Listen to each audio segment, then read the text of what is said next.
A black family faced an armed mob in their own yard. The police came and protected the mob.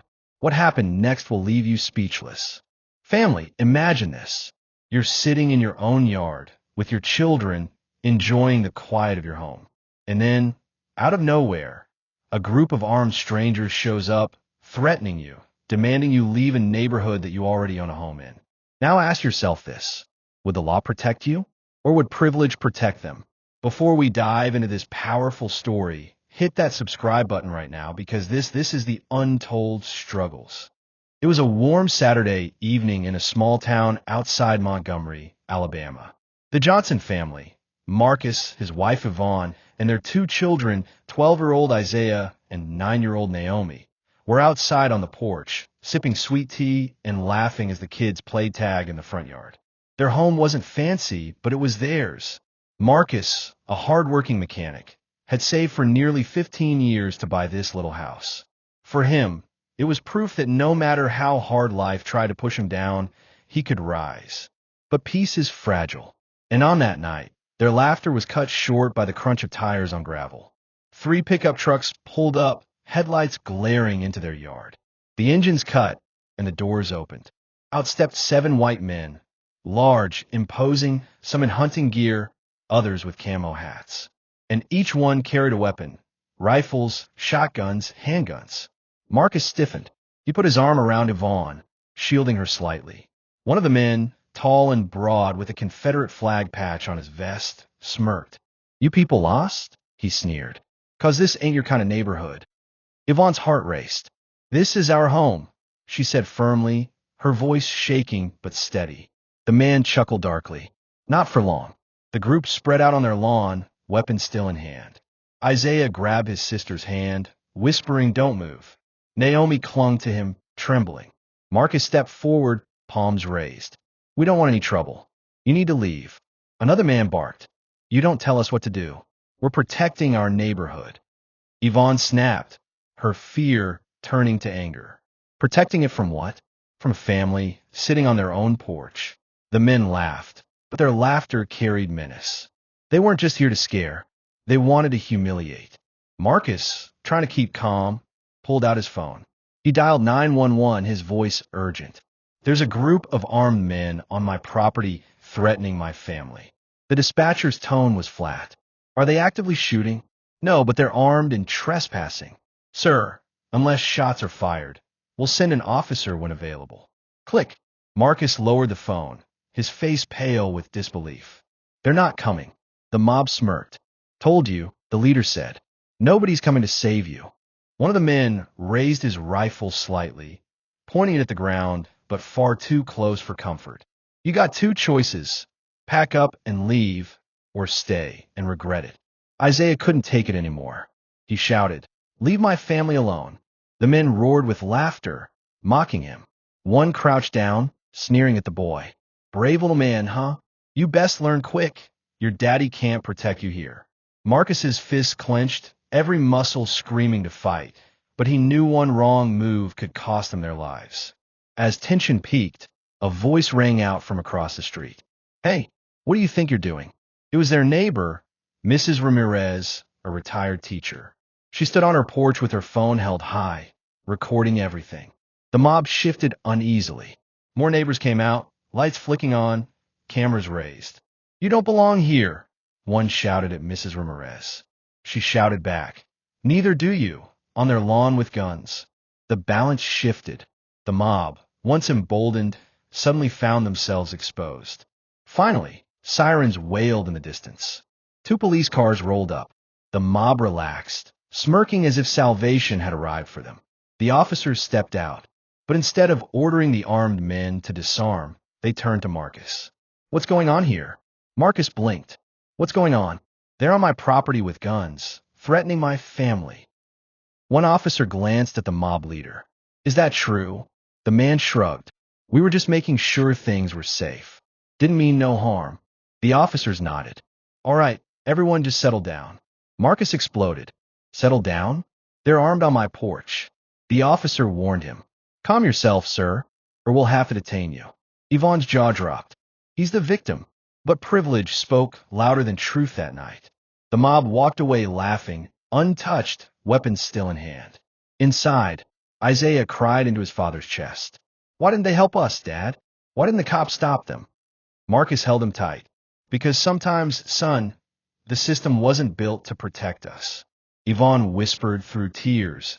Then we'll build our own protection. We'll find a way. The video Mrs. Ramirez recorded spread online. Within days, national attention swarmed. Outrage poured in. How can this happen in America? If that family were white, the mob would have been arrested on the spot. This is what privilege looks like. Civil rights lawyer Jerome Ellis contacted the Johnsons. You've got proof. We can sue, not just the mob, but the police department too. The Johnsons hesitated. Retaliation was a risk. But Marcus finally said, if we stay silent, they win. In court, the mob's lawyers spun the story. They were merely patrolling. Concerned neighbors. No threats were made. But Jerome played the video. The laughter, the guns, the sneers, the threats. The world saw, and then came the gut punch. The judge dismissed most charges against the mob. Insufficient evidence of intent to harm, he said. Gasps filled the courtroom. Yvonne whispered, they're walking free. But Jerome wasn't done. They may escape the courtroom, he told the Johnsons, but they won't escape the world. We'll take this story to the people. And he did. Media outlets picked it up. Protests erupted. Lawsuits piled against the police department for negligence. The Johnsons became a symbol, proof of how privilege shields some, while others fight just to exist. Standing outside their home one evening, Marcus addressed reporters. They tried to scare us into silence. They tried to break us. But what they didn't understand is this. When you stand firm in truth, no mob, no badge, no system can erase your humanity. They may have walked free in court, but the court of conscience has already judged them. Applause erupted. That night, after the cameras left, a car slowed in front of the Johnsons' house. A rock shattered their window with a note attached. This isn't over. Marcus picked it up, jaw tight. The Johnsons tried to move on with daily life, but the threat loomed over them. Isaiah refused to play outside. Naomi slept clutching a stuffed bear, jumping at every car passing in the night. Yvonne tried to hold her family together, but her hands shook whenever she cooked, the clattering of pots echoing her anxiety. And then, spray paint appeared across their garage door. Go back where you belong. Marcus filed reports. He called the police. He begged for patrols. Each time, the answer was the same. There's no evidence tying it to anyone. We'll keep an eye out. Just stay calm. But the Johnsons knew. They knew it was the mob. One evening, Mrs. Ramirez knocked on their door with a group of neighbors behind her. We're not letting them scare you out, she said. Others nodded. Mr. Thompson, a retired veteran, stepped forward. They want you isolated, but you're not alone. We'll stand with you. For the first time in weeks, Marcus felt a flicker of hope. Maybe they couldn't count on the system, but they could count on each other. It was midnight when headlights swept across their yard again. Marcus rushed to the window. 3 trucks, same as before. The mob stepped out, weapons slung across their shoulders. One shouted, "Didn't you get the message? You don't belong here." Marcus dialed 911. His hand shook, but his voice was steady. They're back. Inside, Yvonne whispered, they'll kill us this time. But before the mob could advance, lights flicked on up and down the street. Doors opened. Neighbors poured out. Mrs. Ramirez with her phone recording again. Mr. Thompson with his old service cap. Young couples with cameras raised, voices shouting. Leave them alone. We're watching you. The mob hesitated. Their laughter faltered. Sirens wailed. The mob smirked, certain they'd walk free again. The police car stopped, but this time something was different. The crowd of neighbors swarmed forward, pointing, shouting, showing recordings. They're trespassing. They're armed. Arrest them. The officers looked overwhelmed. But the weight of dozens of cameras, dozens of voices, made it impossible to brush off. Reluctantly, they ordered the mob to drop their weapons. For the first time, handcuffs clicked around their wrists. The Johnsons exhaled. Finally, justice, or so they thought. Days later, in court, the charges were announced. Disturbing the peace. Trespassing. No mention of armed intimidation. No mention of terroristic threats.